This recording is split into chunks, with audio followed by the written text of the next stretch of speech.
Good evening, good afternoon, good morning, or whenever you happen to be listening to this. Welcome to the Film Realist Podcast, the film and TV podcast from a complete nobody.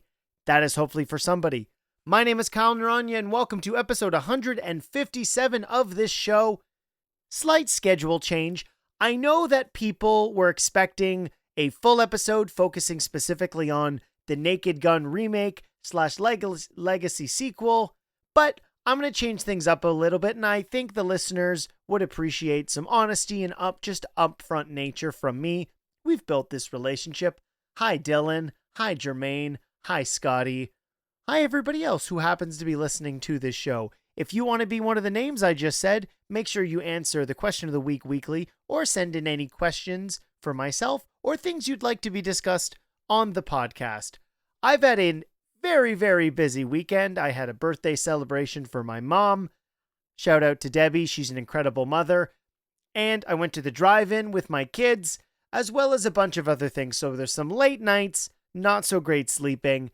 And I don't think I have it within me to do a full non-spoiler and spoiler review of The Naked Gun because it's a comedy. And I'm not even going to waste any more time talking about it without getting into it. So it will be full spoilers, but there will be another section of the podcast that focuses on something else. So it's going to be a little bit of a surprise. It won't be tagged in any of the stuff.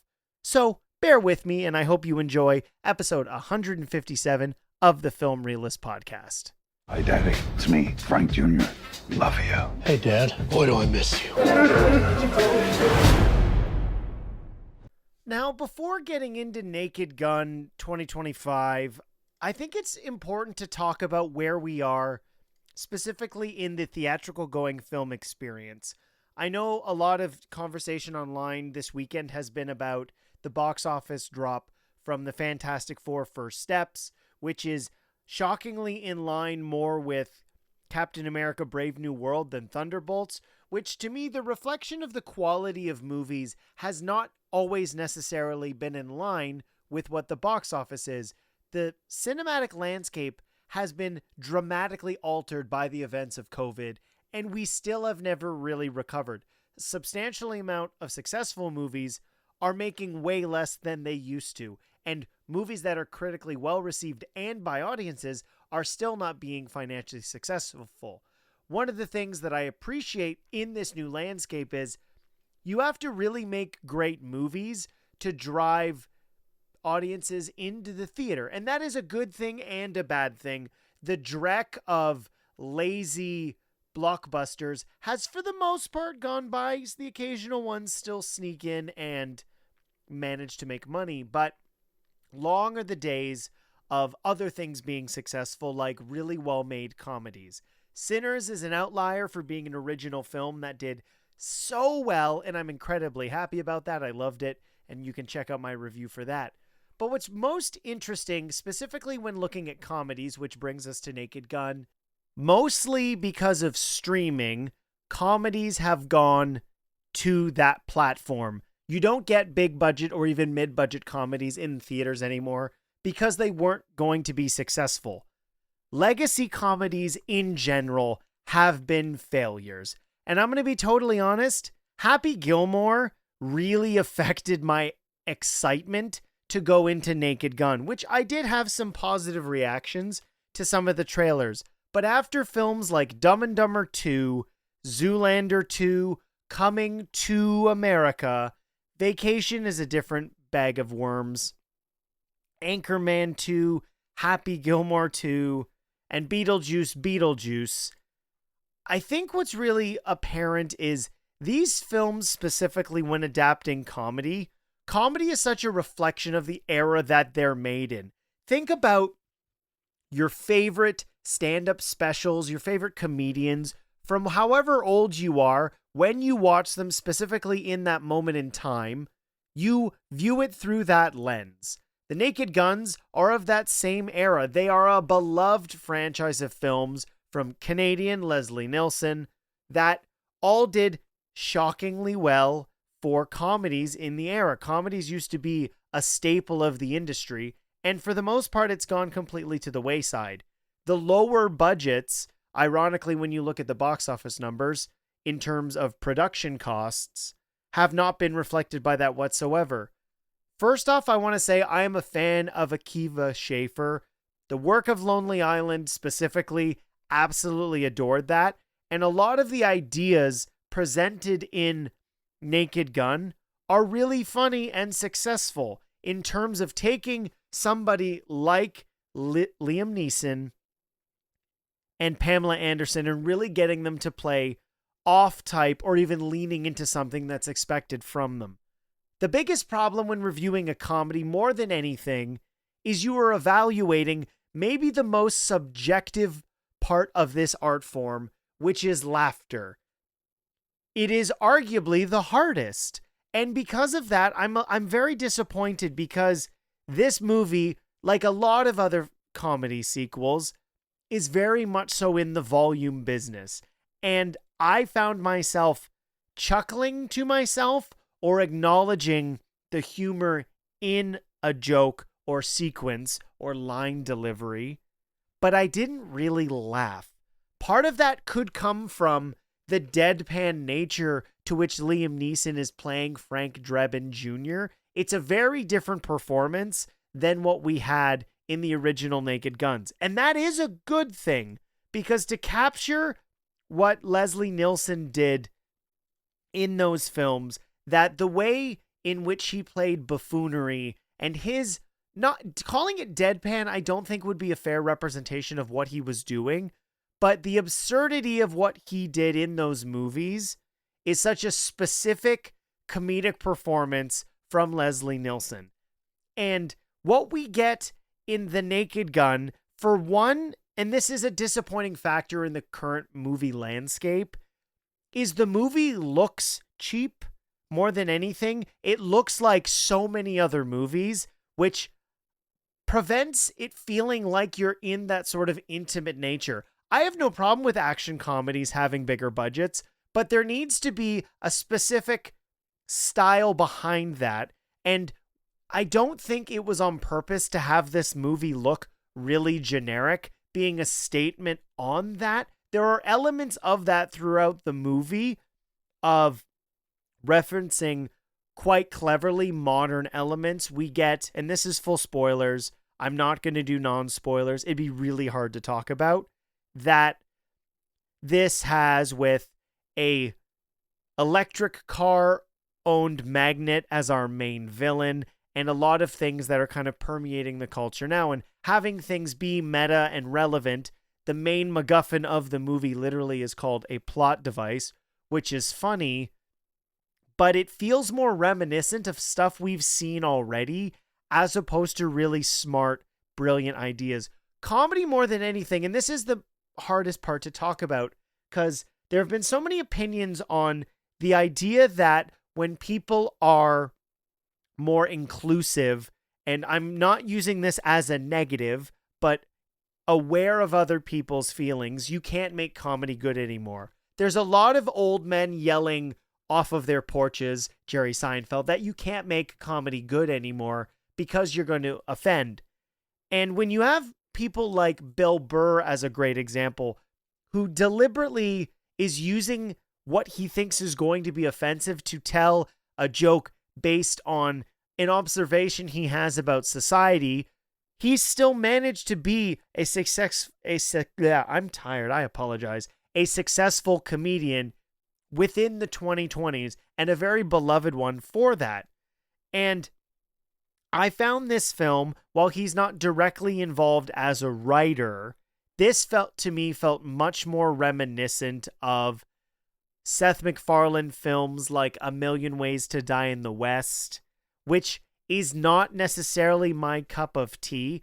I could see a lot of these jokes working for other people, and it's clear, given the reception to this, that a lot of the jokes in this and the film that was presented being an homage to the original, but being a modern interpretation. So it rides that line of legacy sequel / remake all at the same time, a Force Awakens that we have become accustomed to as a pop culture society. I get that. I'm looking at this film specifically as a comedy for me, which is, it is an enjoyable movie, but in the realm of the Naked Gun franchise, this is not good enough, in my opinion. And I know that probably sounds overly critical, and it's not something I enjoy feeling or providing that or delivering that sentiment, but comedies are movies that are, in their earnestness, supposed to make you feel great. And while I like seeing Liam Neeson in this absurdity, the seriousness to which he delivers everything works some of the time, and sometimes it doesn't. I really appreciate more than anything Pamela Anderson having fun with a ditzy character, and that being deliberate. She's not playing an idiot in a serious film. She is playing a dramatized comedic role of the damsel in distress, and the relationship between them is entertaining in the film and clearly has sparked a real life relationship, which is incredible, especially if you know anything about Liam Neeson's previous relationship that ended in tragedy. So that part's absolutely incredible, but overall, outside of a couple of scenes with Liam Neeson and Paul Walter Hauser, I found this really forgettable. This does not stand the test of time amongst the massive successes of the Lonely Island sketches, and even going back to another Akiva Schaffer movie, which really did play with the iconography of the franchise. I loved Chip and Dale Rescue Rangers. Using that film to explore the meta nature of a 80s cartoon and nostalgia of that really bottles what worked about a reboot and getting the chance to explore the catalog and the history of Disney as a company, as well as the legacy of animation within the company and pop culture's reaction to it, where Naked Gun, I don't want to say it feels lazy, because I would never want to be critical of anybody's work ethic when working on a project. Everybody puts their blood, sweat, and tears into making the best thing possible.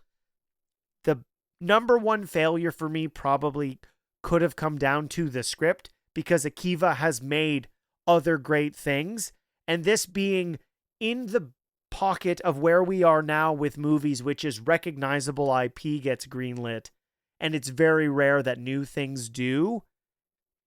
This falls in line with those things where it just sort of exists. It's not offensive in a way where I think this is a blight on the Naked Gun franchise, but the fourth film in it, I don't know if many people are going to be talking about it. If you did happen to see it opening weekend, let me know what you thought about it. You can comment below, or you can @FilmRealist on any of the Twitter. Now let's jump into my second spoiler-filled review of the week, which is of Bad Guys 2, which I happened to see at the drive-in with my kids. So let's jump into that now. Kitty, you mind telling us what we're doing here? Cutting to the chase. I like it. We're planning something big. Only problem, it's too big for the three of us. You need work. We need extra hands. Professionals, you know, with a specific set of skills. Bad Guys 2 is directed by Pierre Perifel. I'm guessing that's how you pronounce it. The same director as the previous one. I haven't talked about the first film because it was released prior to the creation of the Film Realist podcast, which is starting to get funnier as time goes on. And these films are awesome. What's really great about the Bad Guys franchise is it feels like a blend of Mission Impossible, Ocean's 11, and Fast and Furious. You have a super fun group of compelling characters voiced by celebrities, which is the state of animation now. This isn't something I'm going to lift my nose at. Of course, I would love just premium voice talent to be doing it, but having recognizable names gets butts in seats. And the evolution of this franchise is really funny to me because Bad Guys 2, similar to Fast and Furious, really does quite literally jump the shark or go to space. It's on the poster. That's not a spoiler, but this is full spoilers for The Bad Guys 2. And while this is a mix of things that I think people would be interested to have me talk about, which is I am an advocate for well-executed children's films. And I'm not saying that in a way where I don't enjoy films that are more disposable. That's fine and dandy, but children's films that stand the test of time, it's clear by the reception from children over history what are really well-made films. DreamWorks as a studio has maybe the most illustrious filmography of any other animated studio outside of Pixar, with How to Train Your Dragon, Kung Fu Panda, Prince of Egypt, which is one of my favorite animated films of all time, as well as Puss in Boots, and obviously the Shrek films. And I would be remiss without mentioning The Wild Robot, which was my favorite film of 2024. And now with Bad Guys 2, we have another continuation of that franchise. I really dig what this movie does because so many films within family-aimed entertainment dumb things down in a way where it feels almost condescending, and introducing the characters as antagonists in the first film and having that evolution, but not having that be the end of the story in terms of their emotional relationships with crime and with each other. We continue to explore that when their lives are tested. It is easy to make the right choice, the good choice, when things are going well, and to continue this experience with them, this being the second movie.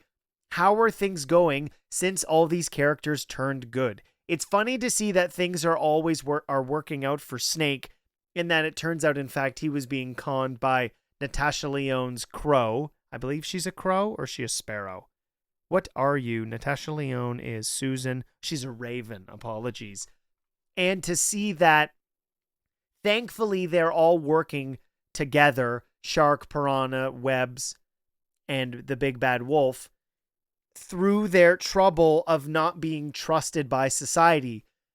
The world they live in has a perception of them, given their lives as criminals, and that things aren't necessarily going the way that they wanted because of their previous history. You can approach a new goal in life with new intentions, but people are not necessarily going to look past the things you've done unless you've definitively shown you're on the brighter path or the path of good. Simplistic and overly dramatic, but when you weave that through an entertaining action movie for children and for families, it's awesome. And what I love so much about what they do, specifically in DreamWorks films with the two Bad Guys films, more than anything, even going back to Puss in Boots: The Last Witch, which did this as well. Witch. Spider-Verse was a real indicator for animation that you did not have to stick traditionally to what people had come to expect from a Disney, a Pixar, as well as DreamWorks. You could break the rules and blend 2D animation with three-dimensional animation and really give you an opportunity to do really dramatic and exciting things, playing with the camera in a way where you didn't have to make something very traditional or almost stereotypical to where you could place the camera. You can do that anywhere and move it anywhere. You don't necessarily have to stay on one side of the line. And all of the influences in the Bad Guys films are abundantly present when watching them. It is all those heists and action movies I mentioned. And these movies, more than anything, take the advantages of telling their story in the realm of animation to where you can do these extravagant and awe-inspiring stunts with incredible spectacle, breaking the laws of physics, because you're making a movie with talking animals who happen to be trying to go into space in this movie, as well as showing a wide array of influences within the animated realm. There are instances of clear reactions based on anime over emotional exaggerated faces, and that lends credence to how big a movie this is. 99% of the time in this movie, characters are performing at an 11, And that's great because it makes the characters memorable. Yes, subtlety is awesome for the most part, but animation more than anything is an exaggerated art form. And these movies enjoy that responsibility and they pursue it all the way through, whether it be subtle touches to where you're following a car with a camera and it is moving in a way that is completely improbable with a real person, but you don't have to do that. And I really commend everybody involved because as opposed to another animation studio, Illumination, these movies aren't wall to wall, look at me, look at me, look at me, look at me, look at me. They have the spectacle of those films, but we get moments where these characters are just talking, and each, similar to the best heist films, all have a role to play in their relationship and their dynamic with each other, as well as individually in trying to perform the heist, grow and evolve, and you want to see the way that these interact. Yes, of course, you have the occasional fart joke with Piranha, but we understand and know what these characters' roles are within the film. And then on the flip side of it, getting to see a group of young or upstarts with Kitty Cat. What is the big pig's name? Because I didn't. What is her name? Is it Pigtail Petrova, who is voiced perfectly by Maria Baklova, who was in Borat 2, I believe, which is actually a very well-made comedy. Was she not? No, she definitely was. No, I'm completely... No, she was in Borat 2. Sorry, I was looking at the wrong spot on the filmography. And those characters are really entertaining, and they set themselves apart from the bad guys. Danielle Brooks as Kitty Cat here shows why she can be really funny, but also terrifying as the leader of the bad girls.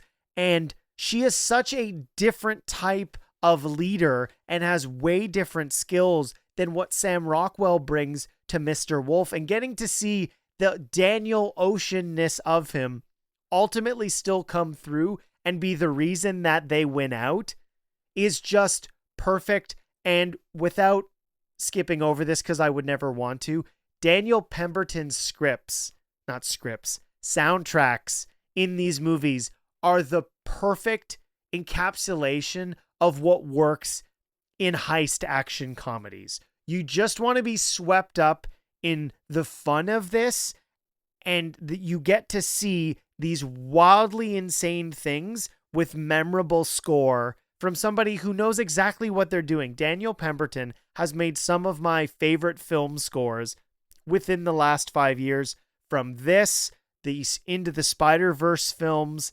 It's something to behold because this guy knows exactly what he's doing. And it's awesome to see people with a precision and a specific vision and to execute that so successfully. I would watch Bad Guys 3, seeing where they end up, that they were failures in the real world and it's their redemption arc that leads them to essentially becoming CIA agents.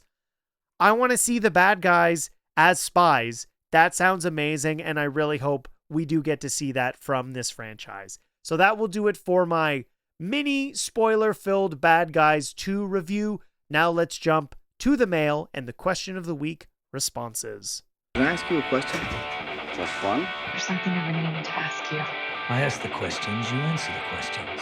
Why do you ask questions to which you already know the answers? Did that count as a question? Yes. Damn it. Last week's question of the week was, what comedies would you actually like to see be remade and implied get a legacy sequel? Essence 1977 said Tropic Thunder. Ghoul the Bounty Hunter on Twitch said Blazing Saddles. Very interesting. Scotty Cameron said, a comedy I'd be open to having remade is Airplane. Yeah, I know it's another Leslie Nielsen movie. However, Naked Gun is more of a legacy sequel because it's continuing the story of the first 3 movies. Liam Neeson's playing Leslie Nielsen's son, so a remake of Airplane I'd be open to. Legacy Odinson says, Fantastic Four is the first Marvel movie in a long time, if not ever, that I had absolutely no qualms with. Being that I'm very, very nearly a father, and there were some scenes that really grabbed me emotionally, the stakes felt just right, and the characters worked perfect. I don't like comparing movies, but even with my heavy bias in favor of DC, I ended up unsure of which I loved more. Question of the week. Regrettably, we now live in a world where Tenacious D2 is not likely, but it would be fun. Legacy, congratulations on the upcoming fatherhood. That's absolutely amazing. I'm so glad to hear that for you. And Dylan wrote in, a comedy I would like to see remade is Envy. I remember it being a good concept where that one neighbor, Jack Black, friend who's a dummy gets rich and the other, Ben Stiller, can't stand it because I feel as a wealth disparity only continues, woohoo, fun, that it would only become more mineable concept. That's interesting. I think it would be really good to take movies that didn't necessarily work the first time and what you could do with them. Yeah, that's a lot of really interesting answers. Thank you to everybody who submitted their answers to Question of the Week. This week's Question of the Week is inspired by the upcoming Freakier Friday. I know this may be a low-hanging fruit, but I'm curious what the listeners have to say. What is your favorite movie with Lindsay Lohan? You can submit your answer by emailing the podcast, filmreelistspod@gmail.com. You can answer directly on YouTube or Spotify, or at any point in the week, you can @filmreelist. Just make sure to include the hashtag QOTW. If you haven't yet, make sure you're following the podcast on your favorite platform, because occasionally there are bonus episodes of the podcast that you might not want to miss that I cannot announce ahead of time. Wink, wink, nudge, nudge. As well as on your favorite platform, if it does give you the option, please give the podcast a 5-star review. It helps the podcast listener base grow, raises it on the charts, makes it more noticeable within the algorithm, which would be absolutely incredible. Lastly, if you haven't, subscribe to the YouTube channel for the Film Realist podcast. That would be amazing. We are slowly crawling towards 500 subscribers, which would be an incredible achievement before we hit the 3-year anniversary of the podcast, which is slowly approaching. Absolutely incredible that that's the case. My name is Kyle Naranya. Thank you so much for listening to the Film Realist podcast, and I will see you next time.